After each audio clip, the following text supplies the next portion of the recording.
Sergio Gor भी वहां पर मौजूद। ये देखकर कुछ लोगों को बहुत हैरानी हुई। ये पहली बार था जब किसी मुख्यमंत्री के ओथ सेरेमनी में विदेशी मेहमान कोई मौजूद था। हेमंता बिस्व शर्मा के शपथ ग्रहण समारोह में अमेरिकी राजदूत की मौजूदगी के कई मायने निकाले जा रहे हैं। हेमंता बिस्व शर्मा के नेतृत्व में तीसरी बार असम में बीजेपी ने सरकार बनाई है और खुद दूसरी बार असम के मुख्यमंत्री पद पर विराजमान हुए हैं हेमंता बिस्व शर्मा। आज जब हेमंता सीएम पद की शपथ ले रहे थे, असम में एक नया रिकॉर्ड बन रहा था। ऐसा पहली बार हो रहा था कि किसी सीएम के शपथ ग्रहण समारोह में कोई विदेशी मेहमान भी मौजूद है। इसके बारे में आपको आगे बताऊंगा, लेकिन आप देखिए कि पिछले 11 सालों में बीजेपी में हेमंता का कद और लोकप्रियता कितनी ज्यादा बढ़ गई। अब हेमंता बिस्व शर्मा बीजेपी के ऐसे स्टार प्रचारक बन चुके हैं जिन्हें बीजेपी हर राज्य में चुनाव प्रचार के लिए भेजती है। इन 11 सालों में हेमंता बिस्व शर्मा ने खुद को कट्टर हिंदुत्व की राजनीति करने वाला नेता के तौर पर स्थापित कर दिया और बीजेपी में योगी आदित्यनाथ के बाद हेमंत हिंदुत्व की राजनीति करने वाले दूसरे लोकप्रिय नेता भी बन गए। हालांकि बीजेपी में हिंदुत्व की हार्डलाइनर पॉलिटिक्स करने वाले नेताओं में एक और चेहरा बंगाल में चमकने लगा। बंगाल में बीजेपी के पहले मुख्यमंत्री शुवेंदु अधिकारी भी उसी राह पर निकल पड़े हैं जिस रास्ते पर योगी और हेमंता पहले से चल रहे। इस तरह से बीजेपी को बिना लाग लपेट हिंदुत्व की राजनीति करने वाले 3 लोकप्रिय चेहरे मिल चुके हैं। मैं श्री हिमंत बिस्व शर्मा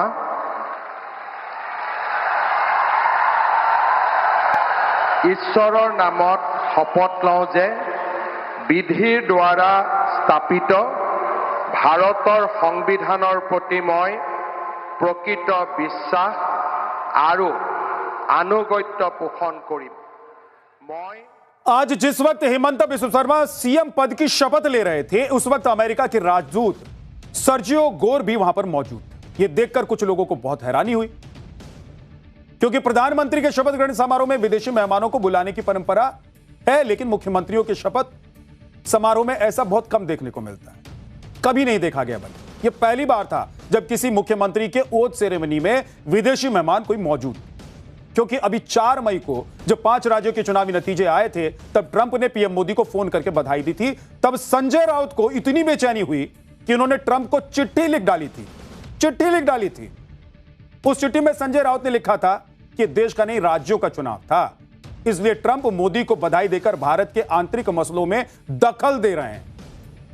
तो सोचिए कि आज तो अमेरिका के राजदूत सर्जियो गोर हेमंत बिस्व शर्मा के शपथ ग्रहण समारोह में मेहमान बनकर मौजूद थे। इस मौके पर सर्जियो गोर ने टाइम्स ऑफ भारत से खास बातचीत की। एक बार सुन लीजिए। So it's a big day for Assam. What you will say, sir? So it's a big day for Assam. What you will say, sir? It's great to be here. Great to be here. What for Hemanta Biswa Sharma? And congratulations to the Chief Minister. Thank you so much. Hemanta Biswa Sharma के शपथ ग्रहण समारोह में अमेरिकी राजदूत की मौजूदगी के कई मायने निकाले जा रहे हैं। अब देखिए कि सर्जियो गोर अभी 4 महीने पहले ही भारत में अमेरिकी राजदूत बनकर आए हैं और 4 महीने के भीतर ही उन्हें असम में इस समारोह में शामिल होने का न्योता भेजा। इस बात की कूटनीतिक अहमियत को सर्जियो गोर भी समझते हैं, इसलिए उन्होंने अपने एक्स अकाउंट पर एक पोस्ट किया। उन्होंने लिखा कि आज गुवाहाटी में मुख्यमंत्री हेमंत बिस्व शर्मा के शपथ ग्रहण समारोह में शामिल होने के लिए आमंत्रित किए जाने पर मैं सम्मानित महसूस कर रहा हूं। अमेरिका और असम के बीच कई व्यापारिक संबंध हैं और मुख्यमंत्री के नेतृत्व में हम अपने दोनों देशों के लिए और भी कई ऐसे अवसर तलाशेंगे जिनसे दोनों को लाभ हो। यानी कि सर्जियो गोर ने संकेत दिए हैं कि अमेरिकी कंपनियां असम में निवेश करने की इच्छुक हैं। अगर ऐसा होता है तो असम के लिए विकास के नए रास्ते खुल जाएंगे। पीएम मोदी पिछले 2 दिन से सोना ना खरीदने की और पेट्रोल बचाने की अपील कर रहे हैं। एक तरफ मोदी की अपील का जमीन पर असर होने लगा है, तो दूसरी तरफ पेट्रोलियम मंत्री हरदीप पुरी ने आज देश को भरोसा दिया कि देश में डीजल पेट्रोल की कोई कमी नहीं। पेट्रोलियम मंत्री ने और क्या क्या कहा उसे सुन लीजिए, फिर आगे की बात आपको बताऊं। No problem on the supply management side, no shortage of anywhere, and I'm going to conclude this by saying we have 60 days of crude, which is the maximum we need. We have 60 days of LNG and we have 45 days of LPG. So there's no problem on the supply side. अब सवाल उठता है कि diesel petrol का stock है तो फिर क्यों पीएम डीजल पेट्रोल की खपत कम करने की अपील कर रहे हैं? भाई लोग पूछेंगे ना कि एक तरफ प्रधानमंत्री देश को कह रहे हैं कि कम डीजल और पेट्रोल खरीदिए, बचाइए, और पेट्रोलियम मंत्री कह रहे हैं कि भाई कोई दिक्कत नहीं है। तो शायद पीएम मोदी ऐसा विदेशी मुद्रा भंडार को बचाए रखने के लिए कर रहे हैं, ताकि संकट के वक्त में विदेशों से इंपोर्ट करने में अमेरिकी डॉलर की कमी ना हो जाए। तो क्या भारत का विदेशी मुद्रा भंडार तेजी से गिर रहा है? इसके बारे में आगे आपको बताने वाला हूं। लेकिन पहले देखिए कि भारत के पास गोल्ड रिजर्व कितना है।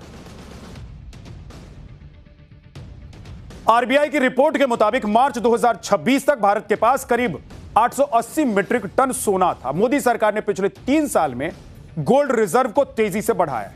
आप देखिए कि 2023-24 में आरबीआई ने करीब 107 मीट्रिक टन सोना खरीदा, 2024-25 में करीब 104 मीट्रिक टन सोना खरीदा गया, और 2025-26 में आरबीआई करीब 168 मीट्रिक टन सोना भारत ले आई। यानी कि पिछले 3 साल में भारत ने अपना गोल्ड रिजर्व करीब 379 मीट्रिक टन बढ़ा दिया, जो कि एक देश के लिए बड़ी उपलब्धि मानी जाती है। यह बहुत बड़ी उपलब्धि मानी जाती है किसी भी देश की। पीएम मोदी ने 140 करोड़ देशवासियों से सोना न खरीदने की अपील इसलिए की क्योंकि पिछले वित्तीय वर्ष में जब सोने की कीमत अपने पीक पर थी, यानी कि सबसे ज्यादा थी, उस वक्त भारत में लोगों ने दबाकर सोना खरीदा था, और इतना सोना खरीदा कि रिकॉर्ड बना दिया। अब देखिए कि घरेलू मांग का 99% सोना आयात करने वाले भारत ने 2025-26 में 72 अरब डॉलर का सोना खरीद लिया। भाई 72 अरब डॉलर का, और सोने की खरीद में यह भारत का नया रिकॉर्ड है। हालांकि इस साल जनवरी में जब सोना अपने ऑल टाइम हाई रेट पर था, तब लोगों ने ज्वेलरी शोरूम जाना कम कर दिया। इसीलिए पिछले 4 महीने में सोने की डिमांड लगातार कम हुई। मतलब इस साल जनवरी में करीब 100 टन सोने की डिमांड थी, लेकिन फरवरी के महीने में यह डिमांड घटकर 65 से 66 टन रह गई। फिर मार्च में सोने की डिमांड में और गिरावट आई, केवल 20 से 22 टन सोने की डिमांड रह गई, और अप्रैल में तो सोने की डिमांड सबसे कम हो गई। अप्रैल में लोगों ने सिर्फ 15 टन ही सोना खरीदा। इसको ऐसे भी समझिए कि पहले जहां लोग 70 से 80 हजार में 10 ग्राम सोना खरीद रहे थे, उसी 10 ग्राम सोने के लिए लोगों को अब 1.5 लाख रुपए खर्च करने पड़ रहे हैं। इसीलिए मिडिल क्लास ने तो सोने से पहले ही दूरी बना ली, तौबा कर लिया कि भाई पहले सोना खरीदेंगे कि पहले घर का राशन लेकर आएंगे, बच्चों को पढ़ाएंगे कि पहले सोना लेकर आएंगे। क्योंकि सोना अब उनकी रेंज के बाहर निकल गया। उन्हें लगने लगा कि अब सोना हमारे हाथ में नहीं रह गया। अब सोने की जो खरीदारी हो रही है, उसका बहुत बड़ा कारण शादी समारोह है, शादी ब्याह है, लोगों की मजबूरी है। ना चाहते हुए भी लोगों को इतने महंगे सोने के गहने खरीदने पड़ रहे हैं, और इसीलिए पीएम मोदी ने खासतौर पर शादियों में सोना ना खरीदने की अपील की, ताकि लोग शादी में सोने के गहने खरीदने की बोझिल परंपरा से भी बाहर निकल जाए, राहत महसूस करें। एक है ना सिस्टम कि दुल्हन के लिए, दुल्हन की मां के लिए, दुल्हन की चाची के लिए, दादी के लिए, भाई लिस्ट बना के देते, सबके लिए आएगा। और उधर दूल्हे वाले भी देते हैं कि भाई हमारे पूरा खानदान, 2-4 जो आस पड़ोस में वाले रहने वाले, सबके लिए सोने का गहना आएगा।